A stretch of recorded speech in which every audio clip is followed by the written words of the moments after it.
John Smith. John Smith, you work for IBM and you are involved in the Watson project. That's right. So, and one of the things that people are really thinking a lot about is, can Watson make creativity, like in movies and songs and what have you? You have made the film Morgan. Right, yeah, so what we're working on, we're very interested in exploring further, is the role of artificial intelligence, so systems like Watson, to augment the creative process.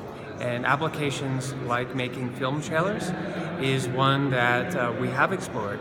In particular, this past summer, we worked with Fox to use Watson to make a film trailer for their motion picture called Morgan. So John, I saw that as well, but I can't help thinking, won't that just be a compilation of scary movies of the past?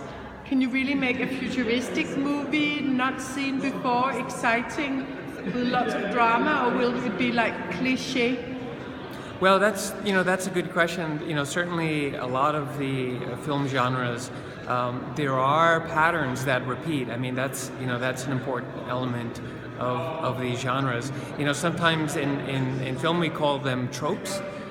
These become shorthand story units that actually become devices that that can help create new stories. So while there will always be the need to do new things in the future, actually looking back into the past is not so bad. But I think this is an important reason why we see artificial intelligence is really about augmenting the process. It can't really take the place of the human creator who really has to do all of these things in order to make something new.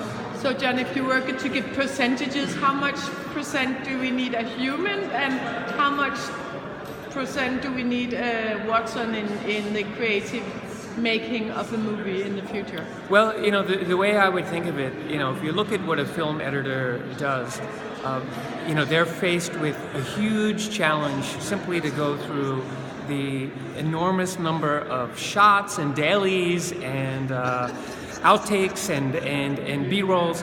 They can spend countless hours doing that, hundreds and hundreds of hours, simply going through and pulling shots. So if we can automate that, and there's no reason to think why AI can't be better at automating that, then that would give the opportunity for the film editor to really focus on the creative aspect. So So the boring stuff of pattern recognition, that's where it goes in the beginning. But we have just seen this other presentation giving a guy an extra arm for using the drums and extra notes that didn't exist before. So are you completely sure that it won't be better at doing the creative process as well? Well, I think there's always that possibility that AI may introduce something new. Creativity is still one of those things. Artificial intelligence on its own is hard to define. Intelligence is hard to define. Creativity, it's similar. It's actually hard to really be able to define clearly. We know some of its attributes.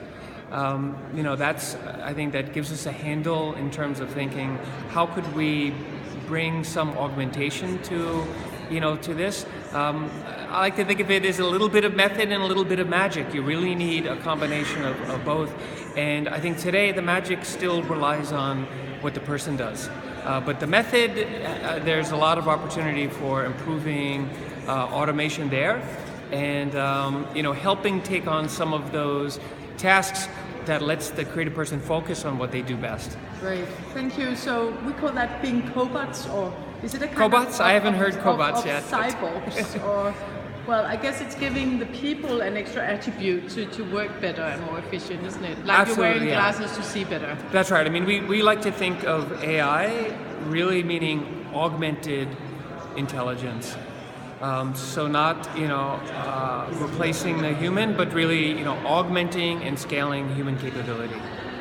Okay, so you're not worried that machines will be taking over in the near future? I am not worried at all on that. No. Thank you so much for your time. All right, thank you.